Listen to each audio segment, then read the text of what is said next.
Hello, everybody, and welcome to the Great America Show. It's great to have you with us today. Thank you so much for joining us. Well, Apple has finally done it. Well, you're probably wondering what I'm talking about. If you get an iPhone, I welcome you to go to the Apple Maps, and you scroll down off the coast, the west coast of Florida, and off the eastern coast of Corpus Christi, Texas, and Houston, Texas, and right there sits smack in the middle, the Gulf of America. Zoom in if you could see that. It's no longer the Gulf of Mexico, folks. Woke Apple not subscribing to the woke ideology anymore, I guess. I'm not sure what's made them wake up to the realization that this is America first. This is the America First administration. So good on Apple for joining the squad and adhering with the times. President Trump meeting with Elon Musk on the Doge Committee, trying to weave out government corruption and what's going on. Marxist Dems day in, day out having a very tough time. Also happening this afternoon, Tulsi Gabbard being confirmed as DNI. Senator Froghorn, Leghorn, Mitch McConnell, of course, voting against her. He's as deep state as they come. President Trump also having a phone call with Vladimir Putin this afternoon, in which Vladimir Putin says he's ready to start negotiating an end to the war with Ukraine. This is massive. This is the first breaking point we've seen since this war has started. Joe Biden watched it go on for years in his administration, did nothing about it. I'm not sure he probably even knew there was a war going on over there with his mental capabilities and mental mindset. But President Trump is sending Marco Rubio over to Ukraine next week to meet with Zelensky to figure out a way forward. If Zelensky doesn't want to end this war, it tells us all we need to know. President Trump also demanding $500 billion in rare earth minerals from Ukraine as a repayment for all that money we lent them, we gave them, whatever way you want to look at it. The way I look at it is we're never getting it back. It was money we essentially gifted to them with no strings attached. But we'll see what happens with that. Our guest today is the director for Priests of Life, Father Frank Pavone. He's a man who's been at the forefront of fighting for life, for the sanctity of life. He was defrocked over a year ago by the Catholic Church for simply supporting Donald J. Trump as president of the United States. Imagine that. Most pro-life president we've had in my lifetime, a lot of people's lifetimes, perhaps ever. And the Catholic Church defrocked him for supporting President Trump. Father Frank Pavone. Father Pavone, it's great to have you with us today on the Great America Show. I really appreciate you joining us. We're going to get to in a little bit your recent pro-life leadership coalition. But first, I want to get to some politics because that's what we like to talk about here on this show. The Pope. I'm not entirely sure what's going on with this man. I had a bingo card for President Trump in this administration. And I have something that's not on my bingo card or I think anyone's bingo card. I want to play it for you. Take a listen. He has some very harsh words for the... I got harsh words for the Pope. Pope won't fix the Catholic Church. I'm saying this is a lifelong Catholic. I was baptized Catholic. I was the first communion as a Catholic, confirmation as a Catholic. He ought to fix the Catholic Church and concentrate on his work and leave border enforcement to us. He wants to attack us for securing our border. He's got a wall around the Vatican, does he not?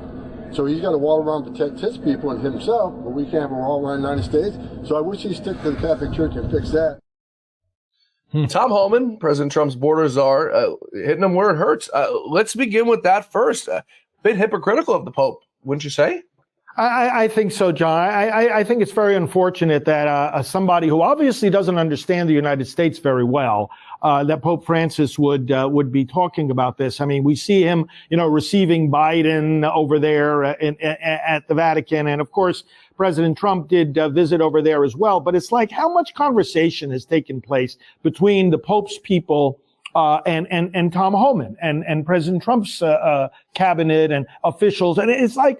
Is he just saying this out in the public to make political points? And here, John, is the other thought that went through my mind as soon as I heard this. Where was the voice of the Pope all during the Biden administration about the crisis that was unleashed at the border by opening it up? That was a humanitarian crisis. It remains. Now, of course, it's being reined in, thank God. But that was an awful crisis. It was, had moral dimensions to it. People were suffering and dying and being killed and bringing in terrorism and drugs across the border. It's like, where was his voice then? You want to jump in now? What about the last 4 years? You know, it's as Tom Holman, I'm a lifelong Catholic, baptized. I received all the communion sacraments and everything. I'm eligible to be married in a Catholic church should I ever decide to get married. But it's truly disheartening to see. I've spent some time in the Vatican. I've probably been there 3 or 4 times in my life. The most beautiful place probably on earth, one of probably the most sacred places on earth.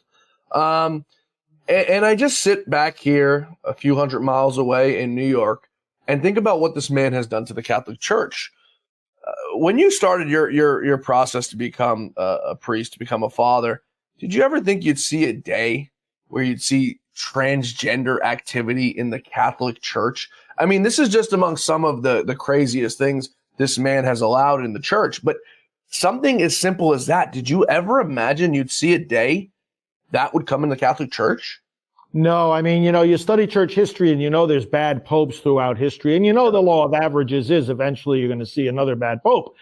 We've kind of been spoiled, in your lifetime and mine. I mean, we've had saints as popes most of the time, right? Yeah. John the 23rd was canonized a saint. Same thing with Paul the 6th. Then, of course, John Paul the 2nd, John Paul the Great. These men were saints. So literally. And I mean, after a while, your luck runs out, right? And we get somebody like this.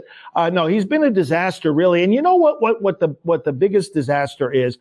The role of the Pope, and you can trace this right back to Scripture, when Jesus says to Peter, confirm, strengthen your brethren. The role of the Pope is to be that clarifying, unifying voice. Here is the faith. He leaves you no doubt, no question. His job is to set those clear boundaries. This is Catholic teaching. This is not. This man does just the opposite. And if you have to have like his defenders and theologians coming forward and starting to parse for us, and you've seen this done as I have, line by line, page after page. But here's what he really meant. And right. Here's why it really doesn't depart from Catholic teaching. And here's this fine distinction and that fine distinction. You know what? That just reinforces our argument and our concerns. Because if that's what you have to do when the Pope speaks, well, then you're saying the Pope failed. He's right. Supposed to be a clarion, clear call. Here is the faith. The good thing is the consolation in all of this is that the faith is wide open for all of us to know and to see and to read and understand. We don't need to go to a priest, a bishop, a pope. What does the faith teach us? What does the faith teach us? Pick up the catechism. Learn, look at the life of the church. We know what the faith says, and that's where, the Pope, the bishops, all of us, we are all accountable to that teaching that has been handed on from the beginning. Yeah, and you know what? There's no better person to be talking about this than you, because you were held accountable and defrocked by the Catholic Church for supporting President Trump. Whereas you said this Pope paraded Joe Biden. You've seen some famous priests across the country allowing Joe Biden to receive communion when he's a known harbinger of abortionists, allows it. Same thing with Nancy Pelosi, the drunken former Speaker of the House, support abortion, but they go to receive communion like it's some sort of dinner. It's truly remarkable. Go ahead. It's a major scandal. It's a major scandal. And as you know, I think as many of our viewers know, I've devoted my life in ministry to fighting abortion, and I've had the permission and blessing of the church to do that for the last 32 years. And yet come along Pope Francis. Now, even under his pontificate, my work has been, in fact, I've talked with him like 5 times face to face. So he has encouraged my work. He has blessed my work at various times. But then there came a certain point where certain bishops who were complaining, like you said, about President Trump and my unwavering support of President Trump, they convinced Pope Francis to literally throw me out of the priesthood. And it's like, fortunately, our work at Priests for Life continues because we're governed and financed independently of the Pope and the bishops. So we're in union with the teaching of the church, but we continue on with our work. But it's a sad thing. You know what it is? And anyone who studies my whole story, because it's all out there, we got nothing to hide. We share our story publicly. It will see a parallel, John, between the weaponization of American government and the things that were thrown at President Trump, all the lawfare, you'll see a parallel between that and weaponization of church government. So they have the same MO, they have the same, I think it's some of the same people, as a matter of fact. But, when they don't want the word of truth, whether it's standing for pro-life, standing for freedom, standing for the Constitution, whatever it is, all of this stuff goes together. The enemies of that have the same game plan, and this cancel culture, the cancel culture in America that now, thank God, the voters have decisively rejected, has also been happening in the Catholic Church, and it's time for us to decisively reject it in the church as well. Some really good points you just made there, and I want to delve into some of them. One of my notes I just wrote down here is Trump versus the church. Where do you believe that disconnect came? At what point? There's got to be a reason for the church to disassociate themselves and to defrock you and to not want to be associated with you further than you just political points. Yeah. At what point did the Catholic Church become so disconnected with reality that they so hated Trump? I mean, as far as I'm concerned, President Trump was a lifelong Democrat, became a Republican, was pro-choice, became pro-life. Isn't that exactly what the Catholic Church tries to bring out of every single person in America? And there's another, adding to what you're saying, very valid points. There's another reason why these bishops and the Pope himself should be very supportive of President Trump. I've been saying to them, he's the best friend that the church has here because of the following. I've always said during the election, I said, look, I'm not necessarily looking for a president who lives my faith. I'm looking for a president who's going to defend my right to live my faith.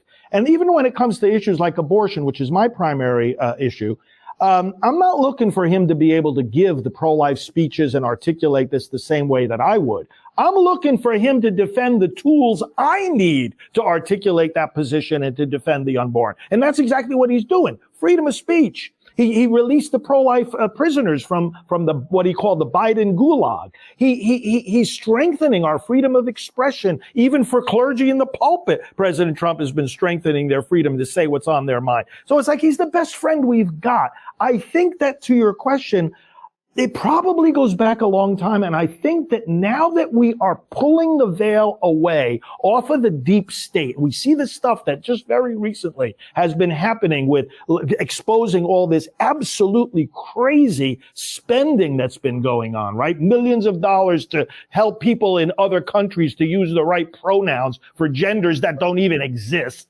right? It's like all of this corruption is being exposed, right? USAID, and it's even, as you have seen, likely the Pope knows this too. And I think that that disconnect started to happen when they realized that President Trump was the one who was going to uncover the deep state and decimate it.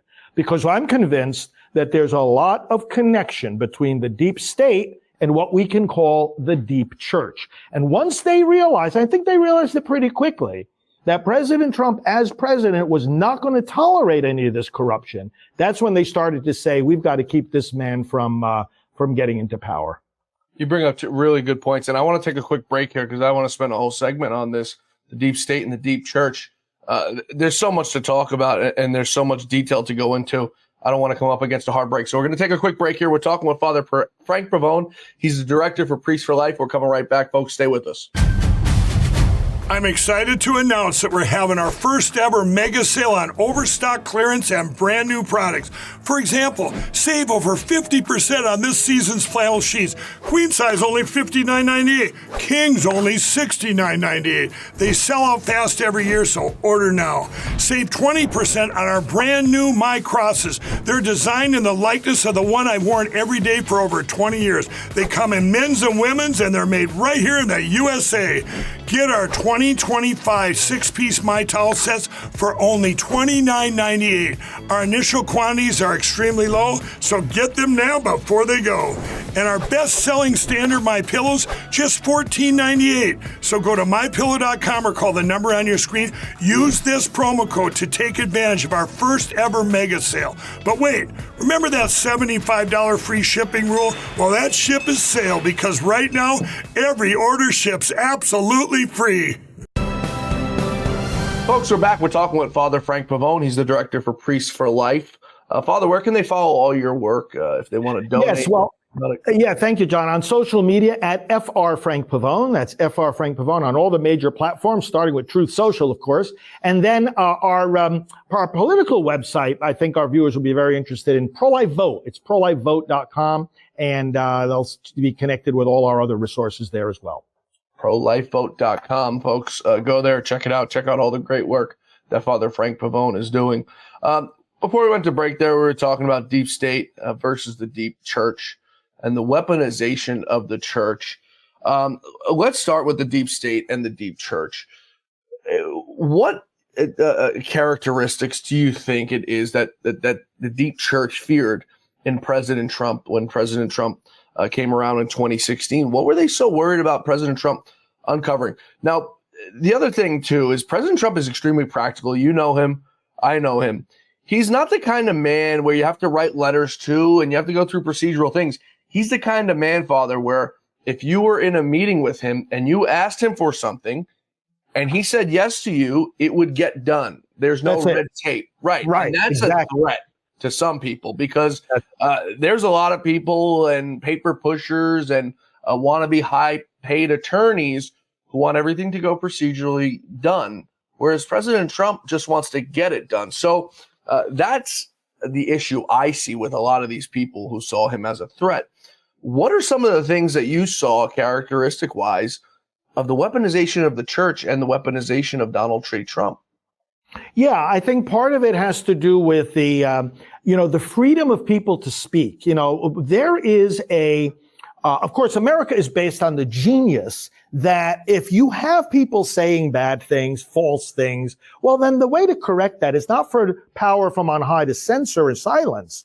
The way to correct that is to encourage more speech, because enough people who know the truth will then speak out and counteract the errors that other people say. You don't have to take away anybody's freedom to say it.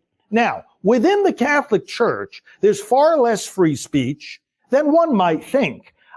Free speech is rooted not just in the Constitution, it's rooted in human dignity. So you would expect the church to want to encourage that. Right. And yet my experience has been just so for decades that when you want to say something within the church that a particular bishop who might be in charge or a particular pope doesn't want to hear, because they're supporting a contrary movement or a contrary idea or a contrary political agenda, they silence you. They silence you, they sideline you, and what they do is they'll say, well, you can no longer invite, so-and-so to speak in your diocese or to speak in your churches. And the one pattern, and we see this in the way that also the Democrats have treated Trump, the pattern you will see right across the board is that they don't consider themselves obliged to offer any explanation that is rational by any standard. No reason. I was told multiple times when certain bishops told me to,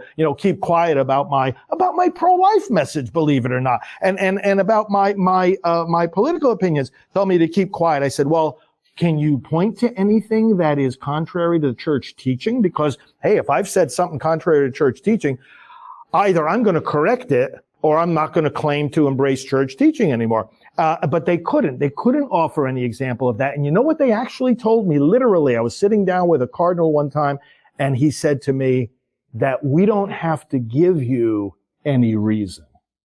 Now, does that sound like communist to you? We don't have to give you any. We're the ones in charge. And that's all that matters. I said, no, that's not all that matters. What matters is that we're both human beings, and there's an equality there.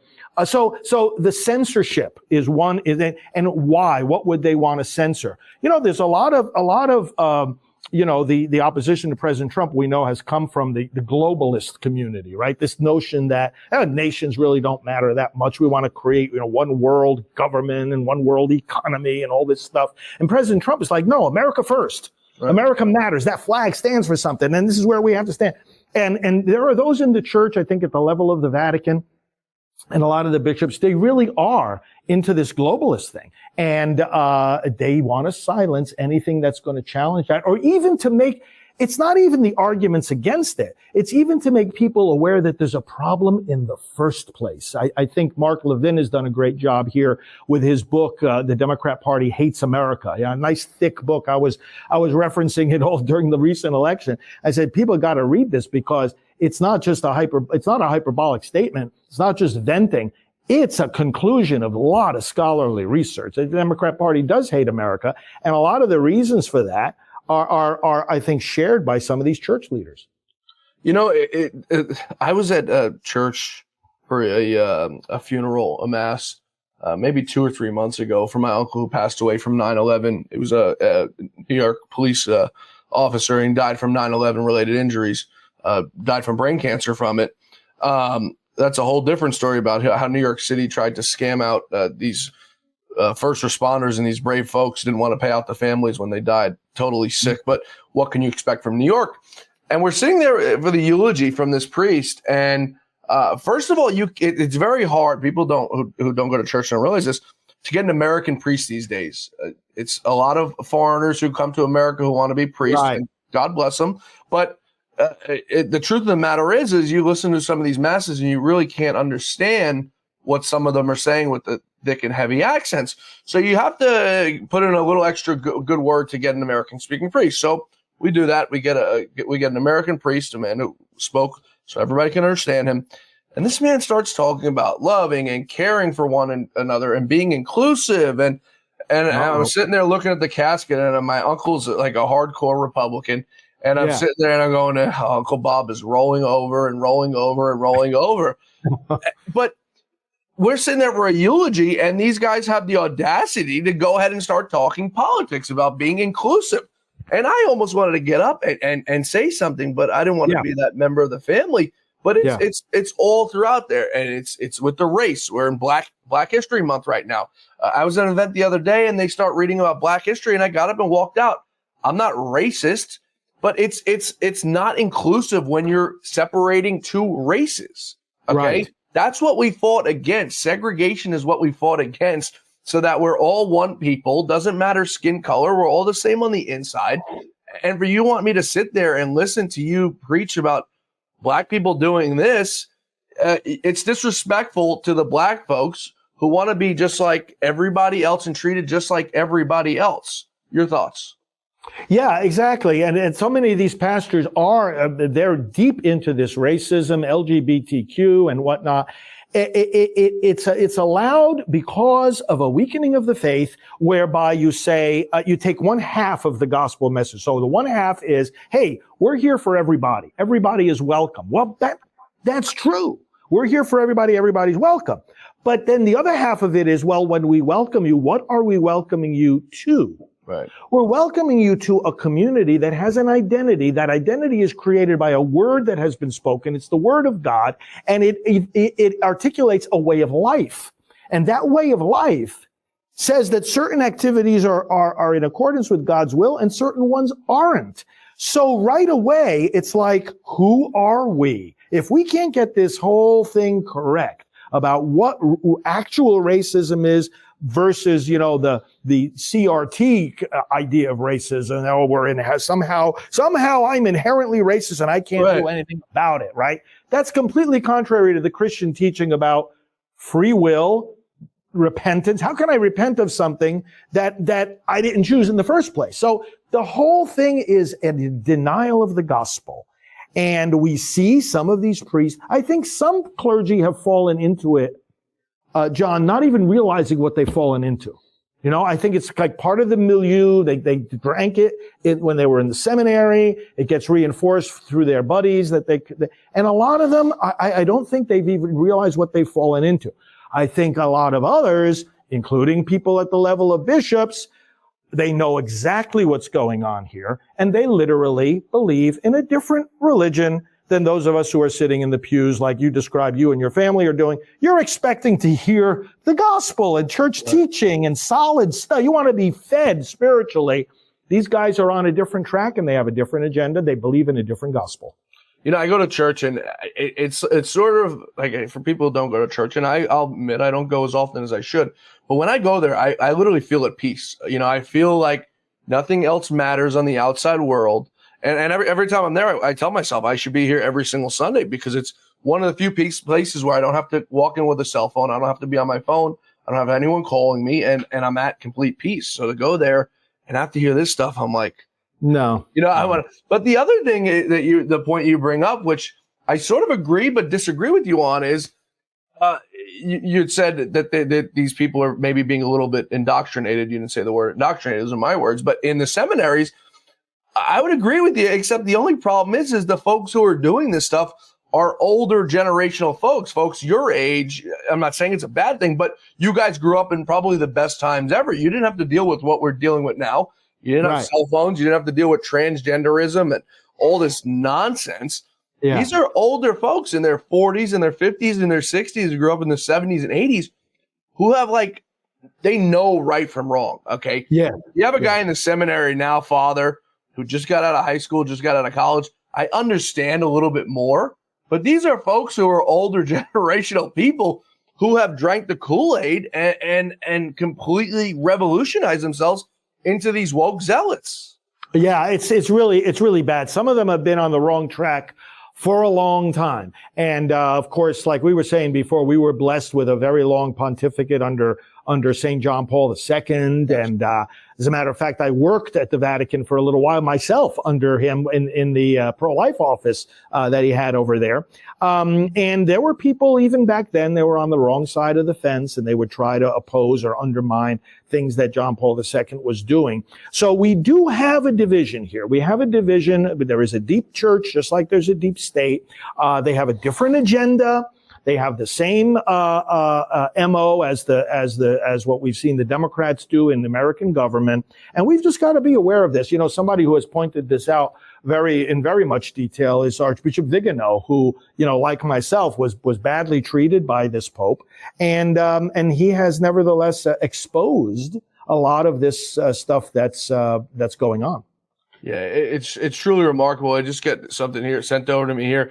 That Pope Francis has sent over a letter to U.S. bishops. I don't know if you have had the chance to read this yet, but it's truly unbelievable. Now, if you break into the Vatican or do any sort of destruction, it's 1 to 4 years in jail, a minimum of a $26,000 fine. So that's if you break into the Vatican. If you break into America, it's no problem, especially if you don't live in America. But he writes this letter to the bishops, quote, "I'm writing to you today to address a few words, these delicate moments that you're living in as pastors of people of God who walk together in the United States of America. 1, the journey from slavery to freedom that the people of Israel traveled, as narrated in the book of Exodus, invites us to look at the reality of time, so clearly marked by the phenomenon of migration, as a decisive moment in history to reaffirm not only our faith in God, who is always close, incarnate, migrate, and refugee, but also infinite and transcendent dignity of every human person." This is a man who's the Pope, a man of the Catholic Church, and he's writing this thing as if he's some sort of politician. Who does he think he is to be trying to talk sense or politics in America? It's mind-blowing to me.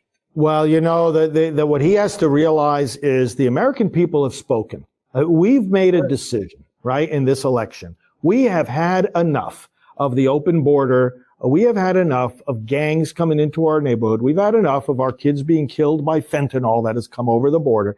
Enough is enough. So what he's doing, I think, by issuing this letter, and the bishops who are going to regurgitate it, is just going to increase the alienation that many Catholics are experiencing, not from the church itself, because we know, hey, listen, I'm not going to give my enemies any power over me to lose my relationship with Christ, the sacraments, and the truth of the faith. It doesn't affect our relationship with the faith.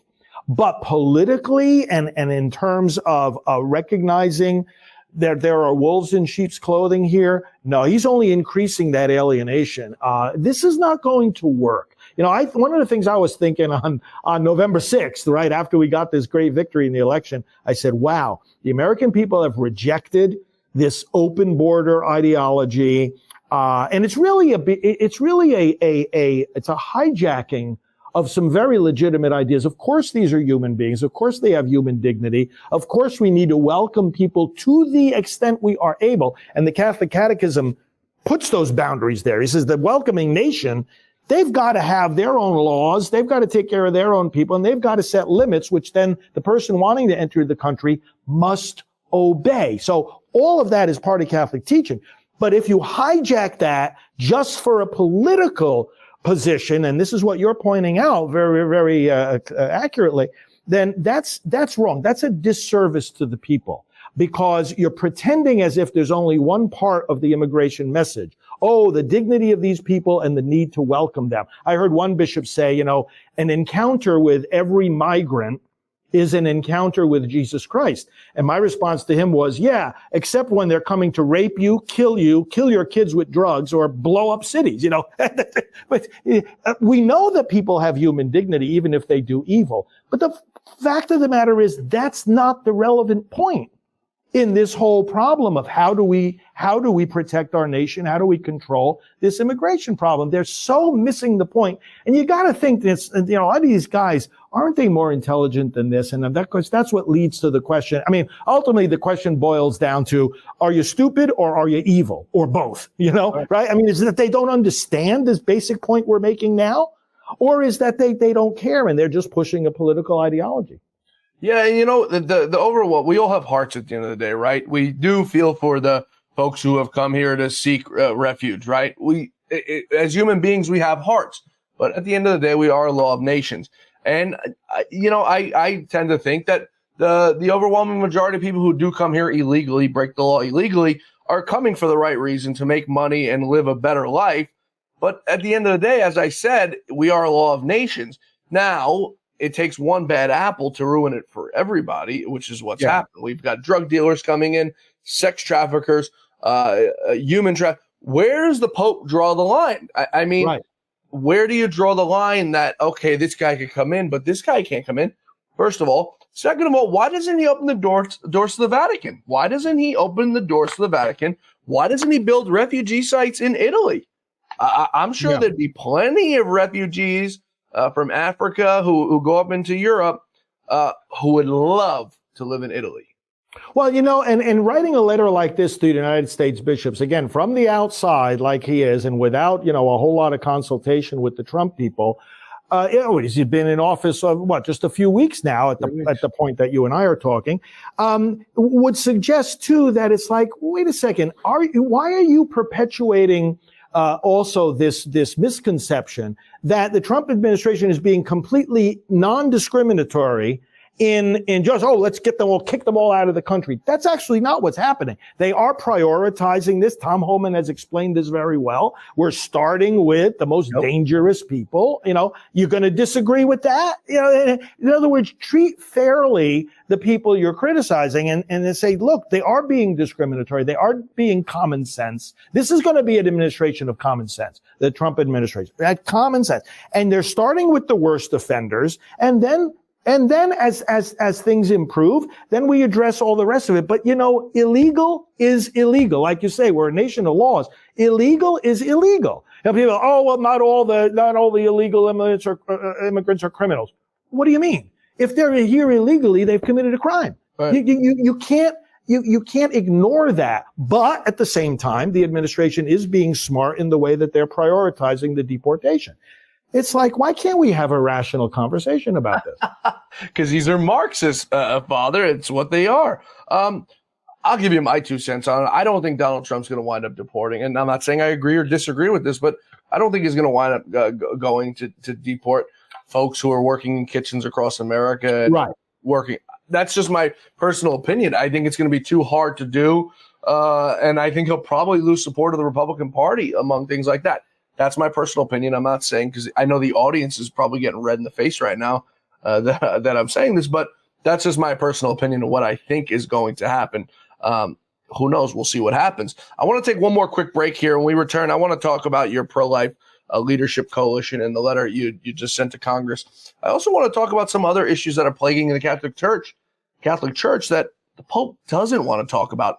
And some of these folks, some charities and 501c3s who are helping illegals come to this country, even if they're being raped or not. We're coming right back with Father Frank Pavone. He's the director for Priests for Life. Stay with us. I'm excited to announce that we're having our first ever mega sale on overstock clearance and brand new products.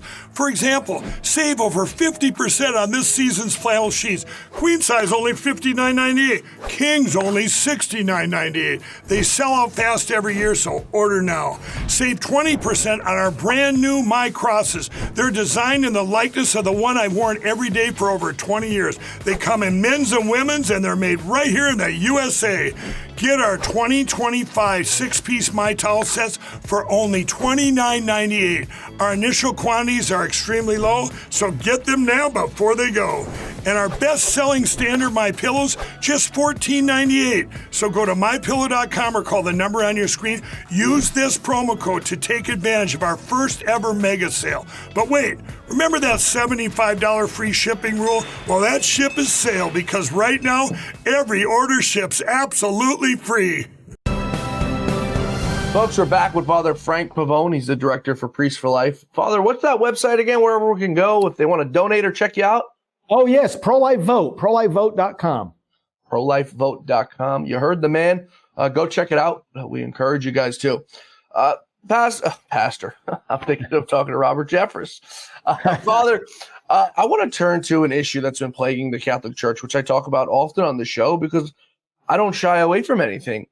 And it's one that's been plaguing the Catholic Church for a very, very long time, and it's pedophilia. Yes. Pope wants to talk about illegal immigrants. Why is he not addressing the number one issue right now happening inside his church, which is probably happening, I hate to say this, probably somewhere in a church as we speak right now? Oh, it's really a tragedy. It has to be addressed constantly. Many of these bishops and the Pope, have indeed spoken about this. But, when they begin to make unfair criticisms, this is going to be brought back in front of them, just like you're raising now. And it all boils down to the fact that if you're going to be a leader in any kind of spiritual way, it starts with one thing, and that's called repentance. We look at ourselves first. We never go out and try to get other people to live according to the moral law unless we are starting with saying, Lord, I have failed. I have broken the moral law myself. I repent. Now, the fact that we're sinners and the fact that we may have failed doesn't mean that we lose the right and even the duty to correct other sinners. But what you're raising is a very important issue that, we've got a lot of things to clean up within the household of God, and that's got to be their primary focus. You bring up such a good point. I have a buddy of mine who drinks every day, drinks beers every single day, and every time I tell him to stop drinking so much, he says, we all sin differently. And, there's a very big line between some of the sins that these folks are committing in the church and drinking a little bit too much. But, it's truly a travesty. One of the high schools I went to in Staten Island, New York, years after I'd graduated, it turned out the Monsignor was accused of making sexual advances on kids. And I had buddies call me and joke about it. And I said, he probably knew better not to mess with me because I would have broken his neck. Yeah. But there's the folks who are getting this, and you constantly see them. They're the vulnerable people. They're not the football players. They're not the baseball players. These are the kids who come from broken households, the people who come from households where it's very, very sad. And the Catholic Church doesn't want to talk about that. But I bring this point up again. They were so quick to defrock you for supporting Donald Trump. Does anyone not see the problem that we have here? Right. Father, No. I mean, does anyone see the balance of the scale, the Lady Justice? Yeah. No, a lot of people brought that up to me, when they were expressing support for my situation, say, hey, he's punishing you for doing pro-life work and supporting the most pro-life president we've ever had. It says, and when is he going to kick out some of these priests that are doing some of these terrible crimes that you're referring to? The Pope himself is leaving in place some of these priests that where it's not just a suspicion, it's proven that they're doing this kind of activity. So, you know what though, Dan Bongino points out something that I often reference. And it is that when we see this kind of double standard, when we see this kind of hypocrisy, we often use those words. Oh, it's a double standard, it's hypocrisy. And Dan says, it's not really just that.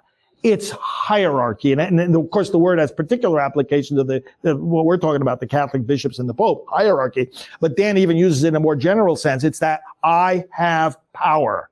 So I don't care if it seems to be a double standard or is a double standard. I don't care that it looks like hypocrisy or is hypocrisy. I'm in charge and it's going to be this way. I'll do what I want to do. And that, unfortunately, is what we're dealing with here, isn't it? It's power, it's will, it's not reason, it's not rationality, it's not consistency, it's not, following the logic. It's power, and it's power, unfortunately, that is corrupt. And that's where the people of God, have to respond. We all have to respond by saying, I'm going to live with integrity. And I'm going to speak with integrity. I think that's one of the key themes I always come back to in my work and in my battles with some of these bishops, is that I say, look, we all have to be able to say at the end of the day, I spoke my mind. And if we can't honestly speak what is on our mind and in our heart, then we betray our very selves. We betray our very lives. And I always remember Charles Krauthammer saying that, when he was dying, one of the last things he said, that was his message. He says, speak your mind. And I think that's just a key part of the solution of all these ills. I hate to say this, and it troubles me to say it, but we've seen a lot of things happen over the last 3 years and boycotts of companies, Bud Light probably being among the biggest, who still haven't recovered from their idiotic marketing campaign of a transgender. But maybe it's time for the American, as you put it in the first segment, being a Catholic is a way of life. It's not something you have to subscribe to and pay for. It's something maybe you go pick up. You probably don't have to pay for a Bible. You can go get it somewhere for free. You download the apps on your phone. It's something you subscribe to. It's a belief. I always joke with people I meet who tell me they're half Catholic or they're half Jewish and they're half another religion. And I told them, it's not possible because it's a belief. You can't be half. It's not like you're half Italian and half Irish. It's a belief. It's a belief system. It's something that you believe in, something that you subscribe to spiritually. All right. It's not something maybe it's time that people start boycotting the Catholic Church. And I think we're seeing it right here in New York. Catholic schools closing at record rates. And I think it's got to be part to do with that. It's part of the indoctrination. Eventually, it's going to pose a problem because the Catholic Church is going to run out of money. Is that something you see happening? Well, you bring up a very, very good point, and let me flesh it out a little bit. Okay, so first of all, the Catholic Church is very, very big and very, very diverse. One of my mentors, Father Benedict Groeschel, used to say the Catholic Church is so old and so big, just about anything you say about it is true. It was an interesting insight. And I say this to point out the following. Under the umbrella of what we call the Catholic Church, there are thousands of different ministries, and we call them apostolates. In other words, groups of people getting together to do a good work, some form of service to God's people, some form of teaching of some aspect of the gospel. So people, in other words, when they say, people might be asked, or do you donate to the Catholic Church? Well, it's not like it's one place you go to donate. You don't donate to the Catholic Church. You donate to a specific ministry in the Catholic Church, to a religious order, to a specific parish, to a specific diocese, to the bishop's appeal. Now, I have a lot of people who say to me, listen, they'll say to me, well, let me just talk in my own circle, right? So we have our ministry, Priests for Life. People will say to me, hey, listen, I'm a practicing Catholic. I support your ministry. I don't support my diocese because my bishop in my diocese is woke. He's not doing the right thing. He's a globalist. He's a Marxist, whatever. And it's like, hey, listen, you make that judgment. You support, and so they're still supporting Catholic teaching and work there, but it's like, so you don't have to feel like you're abandoning the church. You're not abandoning the church. There are many different ministries within the church, and this is where I think people should have, in line with what you're saying, they should have the freedom to evaluate what are these, who am I going to give this money to? What are they doing? What's the work they're doing? Are they, people of good standing and being honest and honest, responsible people? And it's a work I believe in. So if it's the pro-life work or if it's some ministry that's serving the sick or the poor, you don't have to support necessarily your diocese or even your parish. And if you're going to a parish that's not feeding you spiritually, find another one that is. There are a lot of good ones out there. There's a lot of good clergy out there doing great work. So the people of God, I guess if we wanted to summarize, we have to say, let's be more discerning than we have been in the past. Let's be more particular about how we're going to give our money to support the Catholic Church. It's not either on or off. Either I'm with the church or I'm rebelling against the church. It's not that at all. The church is very big, very diverse. Get to know all these different distinctions. It sucks that something like this has to even be brought up, but it usually takes something catastrophic to happen for something to be done about it. Yeah. President Trump almost getting his head shot off. Changed the way that Secret Service started protecting him. Right. Plane crash in Washington, D.C. Changed the route that helicopters shouldn't be flying past airplanes that are landing right in front of them. It's terrible that we haven't learned. We're the smartest nation in the world. We have the most brilliant innovators in the world. For us to have to constantly learn the hard way, it's truly ridiculous, in my opinion. I want to turn to somebody else, another organization that I think needs to feel the pain, and it's the Catholic Charities. People don't realize the Catholic Charities and the Red Cross are the two that I'll give you off the top of my mind that I know about. But I know there's a lot of other 501c3s who are taking advantage of that 501c3 tax abatement, we'll call it. The Catholic Charities, what people don't realize is how much work they do on the southern border. And it's not work that you would think. They're not sitting there protecting people. They're harboring people. They're allowing illegals to come in. They're bringing them along the routes. They're teaching them how to get there. They're setting up campsites for these people. How do we get these people the heck out of the business of politics? Well, President Trump is helping quite a bit now with Doge, and we're going to see a lot of this funding a lot of the funding that's being cut now is funding that makes its way into Catholic Charities. I say good. If they're not facilitating the law, you can make a whole lot of reason. You can rationalize why you're breaking the law and use compassion as an example.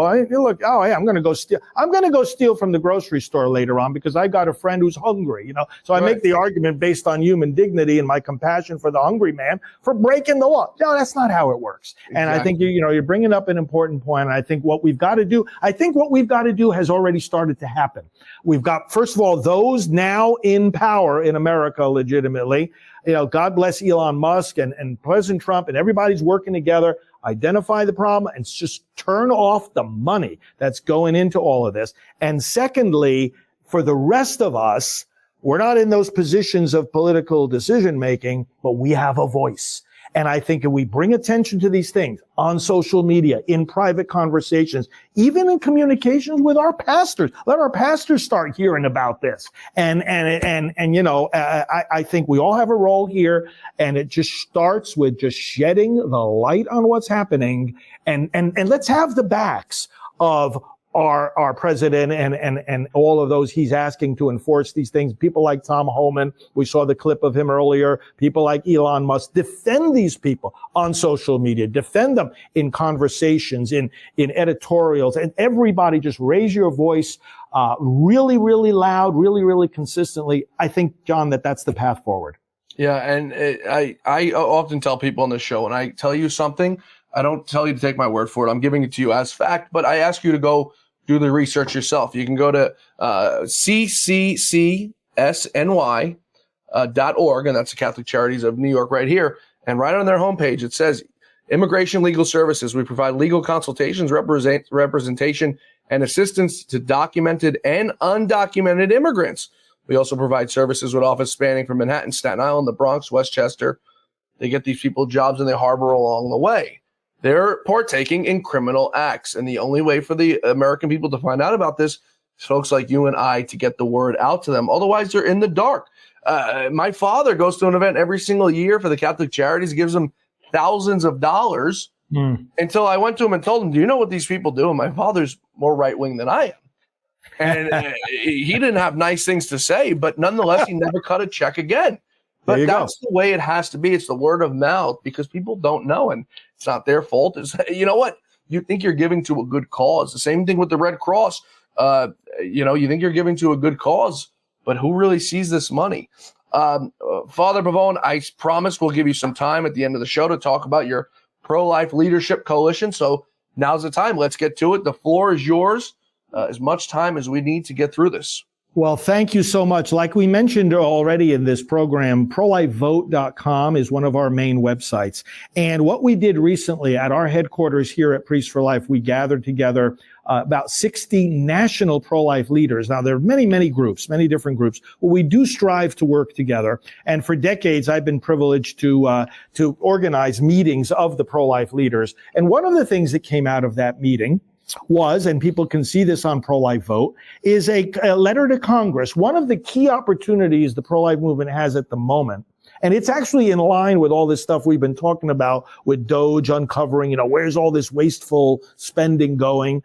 Part of the thing that's being uncovered is the wasteful spending of our taxpayer dollars going to Planned Parenthood and to the abortion industry and to abortions themselves. There's been just too much spending of taxpayer money for the abortion procedures to be carried out and for organizations that either perform or promote abortions to be funded, both in America and overseas. President Trump is all in favor of stopping this. And those were some of the first executive actions he took in the very first 7 days of his second term to cut off money from these groups that promote abortion overseas. We've been seeing, for example, the United States under Democrat administration saying to countries where, they need our help to develop their economy or their agriculture. And we actually attach strings to our humanitarian assistance to the tune of, well, you've got to change your laws on abortion. Right. You've got to allow the killing of your unborn children. Then we'll give you money to feed your born children. I mean, this is just insanity. So what we have said as pro-life leaders to the Congress is, look, all the polling shows that the American people don't want their money to pay for abortions. Even if someone says, I'm pro-choice, I think abortion should be legal, still, they don't want to pay for it for the most part. Secondly, the president has taken executive actions we expected him to take to start cutting off a lot of this funding from the killing of children.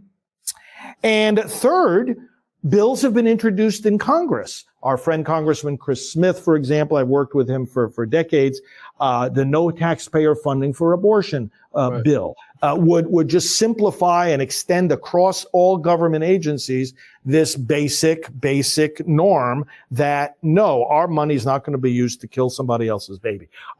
So we're calling on Congress to do the task, to do the job. We've also seen Elon Musk speak out about the wasteful spending to Planned Parenthood. He did that in an editorial last month together with Vivek Ramaswamy. So it's encouraging that they're pointing this out. It's in their consciousness. It's in their awareness. Bills have been introduced. Executive actions taken. Polling is with us. Now's the time to defund Planned Parenthood and the abortion industry. And we have this statement here. People can see it on Pro-Life Vote. Spread it around. From all these pro-life leaders representing millions and millions of Americans, I would say tens of millions. And we're going to keep pushing for this, and we're urging people to talk to their representative and their 2 U.S. senators and say, listen, enough of this money going to abortion. Abortion's such a sick and disgusting thing. The thing that actually hurts my soul about it, Father, is how mainstream the Democrats have made it. Now, I understand there's people who are pro-choice, okay? I don't understand the rationale or their thinking behind it. But I understand there's people who have that opinion, okay? And they're never going to change their mind, maybe unless something, as I said before, catastrophic happens for them to open their eyes and realize it. But what the Democrats have done with abortion is super disgusting because they've made it like it's a cool thing, right? Yeah. It's cool to have an abortion. First of all, you go out and you see these rallies, and I'm not being mean about it, but you look at some of these women who are holding up these signs, they don't have to worry about ever having abortions because there's nobody who in their right mind is going to impregnate them in the first place. But what they've done is so disgusting with making it so mainstream and cool. You're cool if you have an abortion. What is cool about that? What's cool about, I had an argument with a family member about this. There's nothing cool about it. It's sick and it's disgusting. Yes. You know, like I had said before, there's people who are never going to change their mind. Okay, it is what it is. But then the people who go out there and memorialize it, they're a whole different type of evil, and there's a special place in hell for them. You got the last word here.